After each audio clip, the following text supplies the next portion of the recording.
Todd Blanche, President Trump's Attorney General nominee, has officially scrapped the controversial $1.8 billion anti-weaponization fund over the weekend. The announcement came after key Senate Republicans threatened to oppose his own nomination.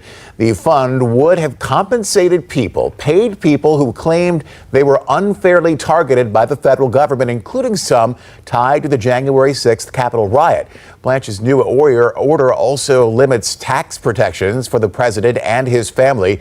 They can now face audits for any future tax returns. The Senate is scheduled to vote on his nomination Tuesday.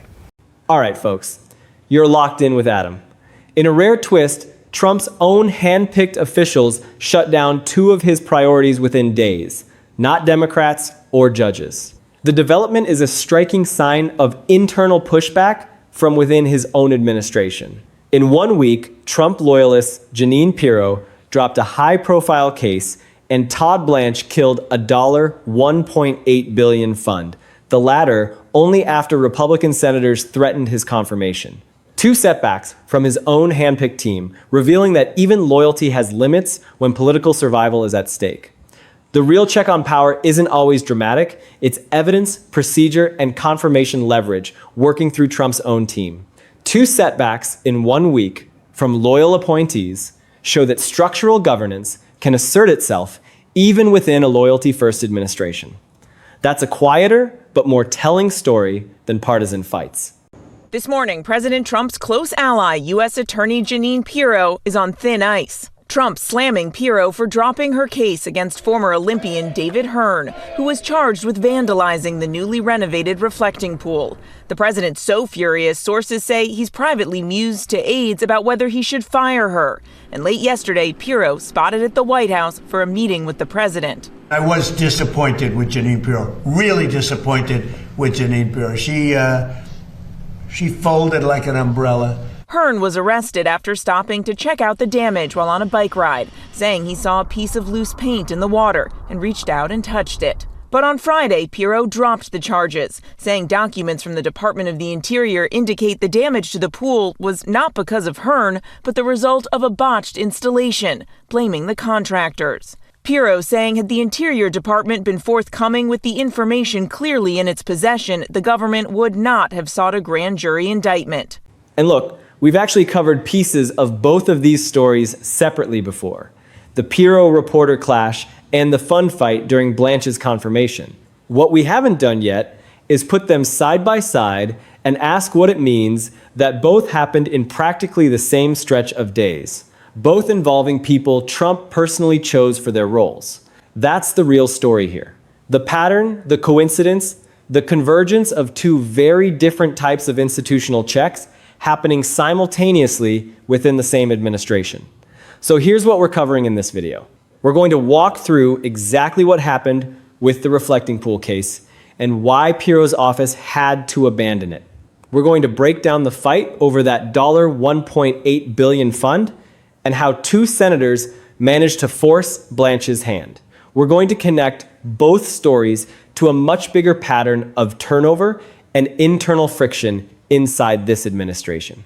On Sunday, Acting Attorney General Todd Blanche formally rescinding that $1.8 billion anti-weaponization fund, in a statement saying this order establishes beyond any doubt that there is no fund. It's a move that could clear the way for Blanche's nomination to move forward, meeting a demand from GOP holdouts on the Senate Judiciary Committee, John Cornyn and Thom Tillis. Last week, the two senators raised objections, saying they would not vote to advance until Blanche terminated the fund in writing. It's just that they refused to commit to writing what he testified to under oath, and it's not a big ask. On Monday, the senators apparently pacified, in a statement writing, "We're pleased the Department of Justice has issued a formal order terminating the anti-weaponization fund," going on to say, "We look forward to voting to advance his nomination out of the Senate Judiciary Committee soon." The fund was previously negotiated by Blanche as part of a settlement between the DOJ and President Trump over his IRS lawsuit. It would have compensated individuals who feel they were targeted by the Biden administration, including January 6 rioters. And we're going to be careful about the framing here too, because this isn't some coordinated cabinet-wide revolt. It's something more specific and honestly more revealing than that. This isn't a dramatic mutiny. It's the quiet, steady functioning of institutional guardrails. And understanding how those guardrails work is essential for understanding how this administration actually operates beneath the surface. Let's slow down and take these two stories one at a time, starting with the reflecting pool case, because the details actually matter here. Jeanine Pirro, the U.S. Attorney Trump appointed to handle federal prosecutions in Washington, D.C., had her office bring charges against former Olympic canoeist David Hearn tied to alleged vandalism damage at the Lincoln Memorial Reflecting Pool. That's a high-profile case involving one of the most visible, most photographed landmarks in the entire country. But then prosecutors dug deeper into what actually caused the damage. And the conclusion completely changed the picture. President Trump blasted the U.S. Attorney for D.C., Jeanine Pirro, over her assessment that the damage at the reflecting pool was actually caused by a botched installation. Still, the president says she's 100% wrong. In a stunning Friday filing, Jeanine Pirro motioned to drop a felony charge against David Hearn, a former U.S. Olympian, for allegedly damaging the reflecting pool. Pirro admitted the peeled paint was actually caused by a flawed installation by the contractor and blamed the Interior Department for not being forthcoming with all of the information. Interior Secretary Doug Burgum said on X his department provided Pirro's with, quote, every piece of evidence they asked for in the requested timeline about damage to the pool, which is currently undergoing repairs. The finger-pointing comes as President Trump admonished Pirro on Truth Social, writing, quote, I don't know what she was thinking. To me, it was a pure case of vandalism. Last month, Pirro claimed there was tremendous evidence in the case. The evidence shows, and we will prove beyond a reasonable doubt, that Hearn willfully destroyed property at the Lincoln Memorial Reflecting Pool. This was a deliberate act. According to the dismissal, the damage was a result of a botched installation, not vandalism at all. The renovation had reportedly been rushed, and a construction mistake, not a crime, was the real cause. So Pirro's office dropped the charges against Hearn entirely. This is exactly what prosecutors are supposed to do when new evidence contradicts the original theory. They're supposed to follow the facts wherever they lead, even when that means abandoning a case that had already generated significant public attention. That's how the justice system is designed to work. It's not supposed to pursue convictions at all costs. It's supposed to pursue justice, which sometimes means admitting you are wrong. Now think about how Trump responded to that. He didn't quietly accept that his own office had followed the evidence correctly. He publicly criticized Pirro, the person he himself appointed, saying she folded like an umbrella and that she, in his own words, choked. That's a genuinely striking reaction. Here's a prosecutor doing exactly what prosecutors are supposed to do, following the facts even when they contradict the original theory. And instead of that being treated as a system working properly, it became a public target for criticism from the president who appointed her in the first place. It's worth sitting with just how unusual that response actually is. Most of the time, when a case gets dismissed because new evidence undermines the original theory, that's treated as a routine, even reassuring part of how the justice system is supposed to work. Prosecutors aren't supposed to pursue charges once the facts no longer support them. That's a basic safeguard against wrongful prosecution. So when the president publicly humiliates the prosecutor for doing exactly that, it sends a signal that runs counter to how the system is designed to function, prioritizing the political optics of a dropped case over the actual integrity of the process that led to it being dropped. That signal matters. It matters to every prosecutor in that office who now knows what happens when a case doesn't go the way the president wants. It matters to everyone in the Justice Department who might face a similar choice between following the evidence and protecting their political standing. And it matters to the broader public who rely on prosecutors to follow the facts rather than political convenience. Let's move to the second story now, because this one plays out through a completely different mechanism, but ends with a similar result. Trump's own team pumping the brakes on something he wanted. Trump had been pushing for a fund roughly $1.8 billion described as an anti-weaponization fund meant to compensate people, including his own allies, who claimed they'd been politically targeted by the previous administration. Acting Attorney General Todd Blanche, Trump's own former personal defense lawyer turned top law enforcement official, ended up issuing a formal order that terminated that fund entirely. It's worth noting the personal relationship between Trump and Blanche specifically, because it makes this outcome even more notable. Blanche wasn't some career bureaucrat with no personal ties to Trump. He was Trump's own defense lawyer, someone who represented him personally in his criminal cases before stepping into the attorney general role. If anyone inside this administration might have been expected to protect a Trump priority without pushback, it would reasonably have been Blanche, given that history. The fact that even he ended up formally killing the fund under direct pressure from his own party senators underscores just how real that Senate leverage actually was. Let's think for a second about what that fund actually represented before it got killed. An anti-weaponization fund on its face was framed as compensation for people who felt they'd been unfairly targeted by prior administrations for political reasons.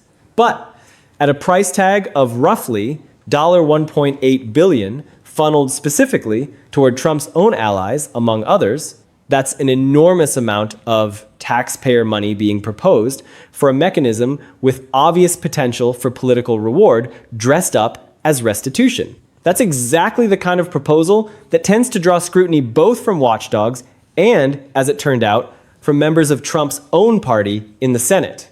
So why would Blanche kill something Trump clearly wanted?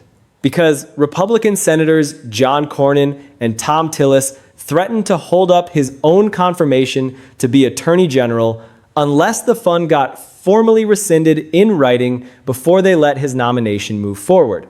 Think about the leverage at play here. This wasn't Blanche suddenly developing independent convictions about the fund's legality or its optics. This was two Republican senators using the confirmation process itself, one of the few genuine points of leverage the Senate holds over executive branch appointments, to force a specific policy outcome that Trump had publicly defended. And it worked. Blanche signed the order, and shortly after, the Senate Judiciary Committee moved his nomination forward. Let's dig a little deeper into how confirmation leverage actually functions, because it's a genuinely powerful tool when senators choose to use it. Every Senate-confirmed position requires a majority vote to move forward, and individual senators, especially on committees like Judiciary, can hold up that process through procedural objections, extended questioning, or simply refusing to advance a nomination out of committee. When senators from the president's own party use that leverage, it carries extra weight because it signals the objection isn't simply partisan opposition. It's genuine internal disagreement from within the president's own coalition. That's exactly what happened here. And it's part of why this particular use of leverage worked as effectively and as quickly as it did. Cornyn and Tillis didn't need a majority of the Senate to make this work either, which is worth pointing out. On a closely divided Judiciary Committee, even a small number of Republican holdouts can meaningfully slow or block a nomination, especially when Democrats are unlikely to provide votes to offset that resistance.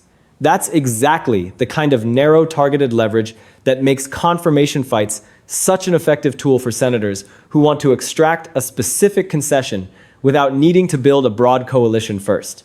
They identified a moment of vulnerability, a nomination that needed to move forward, and they used that moment to force a policy outcome that the president had publicly supported, but that they opposed. And it worked, because the nominee needed their votes more than he needed to protect that particular fund. Here's what's genuinely fascinating when you put both of these stories side by side. In the Pirro case, the mechanism that stopped Trump's preferred outcome was evidence and legal process. Prosecutors following facts wherever they actually led, regardless of political convenience. In the Blanche case, the mechanism was entirely different. It was pure political leverage. Senators using their constitutional confirmation power as a bargaining chip, two completely different tools. Evidentiary integrity on one side, legislative leverage on the other. Both landing real documented setbacks against things Trump wanted within days of each other through people who are supposed to be loyal to him. That contrast matters more than it might seem at first. Evidence-based checks and political leverage checks operate on completely different timelines and require completely different conditions to work. A prosecutor following the facts can happen quietly, even routinely, without any coordinated effort. It just requires professional integrity and a willingness to follow where the evidence leads, regardless of political convenience. Senate confirmation leverage, on the other hand, requires specific circumstances, an actual confirmation vote happening at the right moment, senators willing to use that leverage publicly, and a nominee who actually needs their votes badly enough to comply. The fact that both types of checks fired within the same short window is what makes this particular week worth examining closely, rather than either story being dismissed as an isolated, unrelated event. Now let's talk about why this pattern deserves attention beyond just these two specific incidents. There's a broader turnover story happening across this entire administration that helps put both of these events in context. According to a tracker maintained by the Brookings Institution, senior level turnover inside what's sometimes called the A team, meaning senior executive office and cabinet level positions, sat at 51% in the months following these events. Let that number sink in for a second. Over half the most senior positions tracked in this administration have already turned over. That's an enormous amount of churn, and it creates an environment where institutional loyalty and personal relationships get tested constantly, where appointees are frequently new to their roles, and where the kind of friction we just saw with Pirro and Blanche becomes more likely, not less.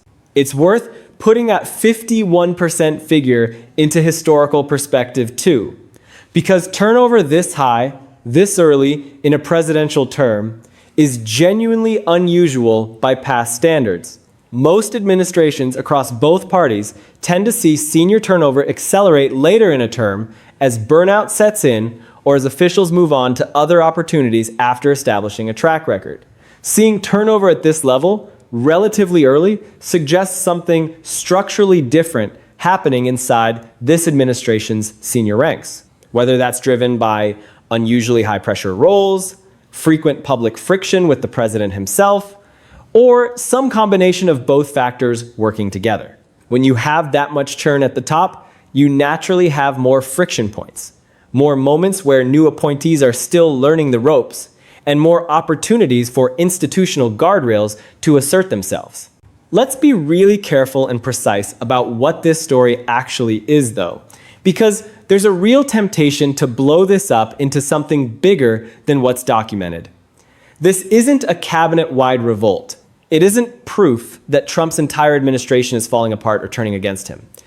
Pirro is still in her job. Blanche got confirmed. Neither of these officials publicly broke with Trump politically or resigned in protest.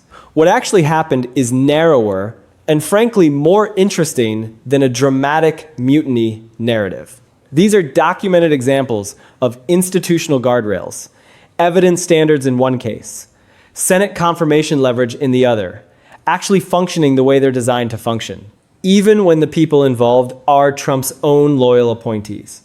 That precision matters because overselling the story as a full-blown internal collapse would actually undercut what's genuinely interesting about it. The real story isn't chaos or rebellion. It's the quieter, steadier fact that structural checks can still function even inside a team built almost entirely around personal loyalty. That's a more nuanced and honestly more encouraging finding than a simple narrative of an administration falling apart from within. It suggests that the institutional design of American governance is robust enough to withstand even an administration that prioritizes loyalty above all else. The checks still work, even when the people operating them are personally loyal to the president. They work because the incentives are structural, not personal. A prosecutor faces professional consequences for pursuing a case that doesn't hold up. A nominee needs Senate votes to get confirmed. Those pressures exist regardless of personal loyalty. It's also worth being honest about the limits of what we actually know here.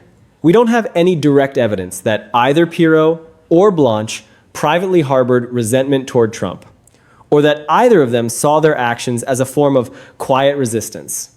It's entirely possible, maybe even likely, that both of them viewed their choices as simply doing their jobs correctly under the specific pressures they faced. Evidence in Pirro's case, confirmation math in Blanche's case, rather than as any kind of deliberate pushback against the president. That distinction matters because it keeps this story grounded in what's actually documented, rather than drifting into speculation about internal motives that nobody outside those offices can actually confirm. And that's really the story worth understanding here. Loyalty to a president doesn't automatically override every other institutional pressure a person operates under. A prosecutor still has to answer to the facts in front of them or risk professional and legal consequences for pursuing a case that doesn't hold up. An attorney general nominee still needs Senate votes to get confirmed.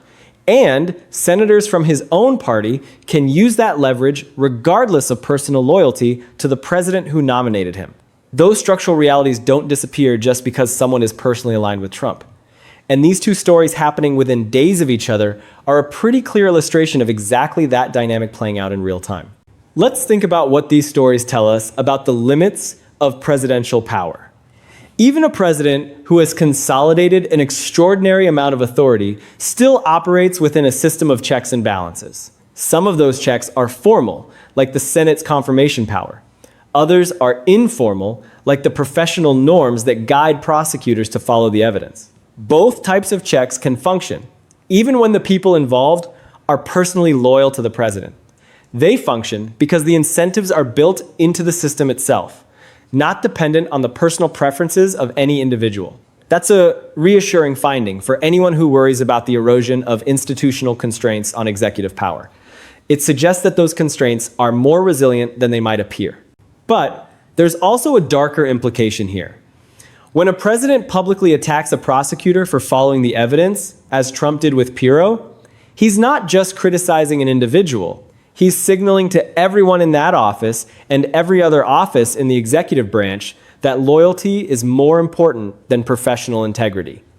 That kind of signaling can have a chilling effect over time. It can make prosecutors more hesitant to drop cases that might embarrass the president. It can make nominees more reluctant to push back against policies they disagree with. It can gradually erode the very institutional norms that produce these checks in the first place. That's the slow-moving danger that stories like this sometimes hint at without fully revealing. Let's break this whole thing down into the pieces that actually matter, because there's real substance here worth understanding clearly. First, the reflecting pool case collapsed because of evidence, not politics. Pirro's office found the actual cause was a botched construction installation, not vandalism, and dismissed the charges against David Hearn accordingly. That's prosecutors following facts. Even when those facts undercut a politically convenient law and order narrative Trump had been building around Washington, D.C. crime. It's worth remembering, too, that Hearn was a real person who'd been publicly tied to vandalism allegations before the actual cause was ever established. The charges against him were serious, and the dismissal was a significant development for someone who had been publicly accused of a crime he didn't commit. Second, Trump publicly attacked his own appointee over that outcome rather than accepting it as the system working correctly. He said Pirro folded like an umbrella and that she choked. This wasn't quiet internal disagreement. This was a public rebuke of someone doing exactly what prosecutors are supposed to do when new evidence contradicts an earlier theory. That kind of public reaction sends a signal to every other prosecutor in that office about what happens when a case doesn't go the way the president wants, regardless of how sound the underlying legal reasoning actually was. It's the kind of signal that can shape behavior in ways that are difficult to measure but impossible to ignore. Third, the $1.8 billion fund died because of Senate leverage, not because Blanche independently decided it was wrong. Cornyn and Tillis specifically tied their support for his confirmation to a formal written rescission of the fund. That's Republican senators using their constitutional confirmation power as direct leverage against the president's stated priority. And it worked. That kind of leverage only exists at specific moments during confirmation votes, which makes the timing here especially notable. It also shows that even within a party that generally supports the president, there are limits to that support. When senators have their own priorities and their own constituents to answer to, they will use whatever tools they have to advance those priorities, even if it means pushing back against the president. Fourth, both setbacks happened within days of each other through people Trump personally appointed and who remain loyal, at least publicly. Neither Pirro nor Blanche broke with Trump politically. This isn't a revolt, it's something narrower. Evidence and institutional leverage functioning as real constraints, even inside a supportive, loyal team. That distinction is exactly what makes this pairing worth examining together, rather than treating each story as an isolated, unconnected event. The fact that both happened in the same short window suggests that these constraints are operating constantly, not just occasionally. They're always there, even when we don't notice them. So why does all of this actually matter? Because it's a genuine test of whether personal loyalty to a president can override the structural checks built in to how prosecutors and Senate-confirmed officials actually operate. The honest answer based on these two documented cases is no, not entirely. Evidence standards still matter enough that a loyal prosecutor will drop a case that doesn't hold up. Senate confirmation leverage still matters enough that senators from the president's own party can force a policy reversal, even one the president publicly defended. Think about what the alternative would look like if these checks hadn't held.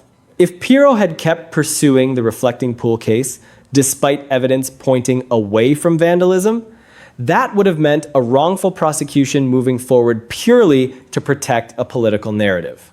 If Cornyn and Tillis had backed down and let Blanche's confirmation proceed without formally killing the fund, that would have meant a massive taxpayer-funded program benefiting the president's allies sailing through without any real internal check at all. Neither of those outcomes happened, and that's genuinely worth appreciating, regardless of how you feel about this administration more broadly. It's also worth connecting this to that 51% turnover figure from Brookings, because high turnover and this kind of institutional friction tend to feed each other. When senior positions change hands this frequently, appointees have less time to build the kind of deep, unquestioned trust that might otherwise smooth over disagreements quietly behind closed doors. That churn creates more visible friction points, exactly the kind we just saw play out publicly with both Pirro and Blanche. There's a real question here too about what this dynamic means for morale and decision-making inside the administration going forward. If officials watch their colleagues get publicly criticized for following evidence or responding to legitimate institutional pressure, some of them might start second-guessing decisions that could put them in a similar position. That kind of chilling effect is hard to measure directly, but it's exactly the sort of consequence that tends to shape behavior quietly over time, well beyond the specific headlines that triggered it in the first place. Here's the bottom line, plain and simple. Within days, two of Trump's own appointees delivered real, documented setbacks to things he publicly wanted. A vandalism case collapsed because prosecutors followed the evidence. A $1.8 billion fund died because Senate Republicans used their confirmation leverage. Neither of these is a coordinated revolt or proof of a collapsing administration, but together they show something genuinely important. Institutional guardrails, evidentiary standards, and Senate leverage still function as real constraints, even when the people navigating them are personally loyal to the president they're constraining. It's also a useful reminder that presidential power, however significant, still operates inside a system with multiple independent pressure points built into it, deliberately. Evidence standards inside prosecutors' offices and the Senate's confirmation power are two very different mechanisms developed for very different reasons, but both ended up mattering in the same short stretch of time. That overlap is worth remembering the next time a story like this comes up again, because these mechanisms tend to keep functioning quietly in the background regardless of how loud the political noise gets around them. They're always there, always operating, always shaping outcomes in ways that might not be visible if you're only following the loudest headlines. So keep watching this pattern closely because there are real open questions still ahead. Does this kind of institutional friction become more common as turnover keeps climbing across the administration? Does Trump keep publicly attacking loyal appointees when their decisions don't match what he wants? And does that discourage future officials from following the evidence when it's politically inconvenient? And does Congress find more opportunities to use confirmation leverage the way Cornyn and Tillis just did? We're going to keep tracking this story as it develops. So stick around, because these kinds of quiet institutional battles often matter more in the long run than the louder, more dramatic headlines. And there's one more thread worth pulling on before we wrap up. Both of these stories, taken individually, might have faded from the news cycle within a day or two. Put together, though, they form a pattern that's genuinely worth remembering. The next time someone claims total unchecked loyalty defines how this administration operates. The reality, based on what's actually documented here, is more complicated and honestly more reassuring than that. Evidence still matters. Confirmation votes still matter. And even inside a team built around personal loyalty, those structural realities keep asserting themselves in ways that are easy to miss if you're only following the loudest headlines. That's the full documented picture here, laid out clearly so you can follow how this pattern develops in the weeks ahead without either overselling it as chaos or dismissing it as meaningless staff turnover. What we're seeing here is the constitutional system working as designed. The checks and balances that the founders built into the American system of government are still functioning, even in an administration that has tested their limits more than any in modern history. The evidence standards in prosecutors' offices, the confirmation power of the Senate, these are not abstract concepts. They are real mechanisms that shape real outcomes. And they continue to function even when the people operating them are personally loyal to the president. That's a testament to the resilience of American institutions. And it's worth remembering the next time you see a story about unchecked executive power. The checks are still there, they're still working, and sometimes, as in this case, they work in ways that are quiet, subtle, and easy to miss, but profoundly important.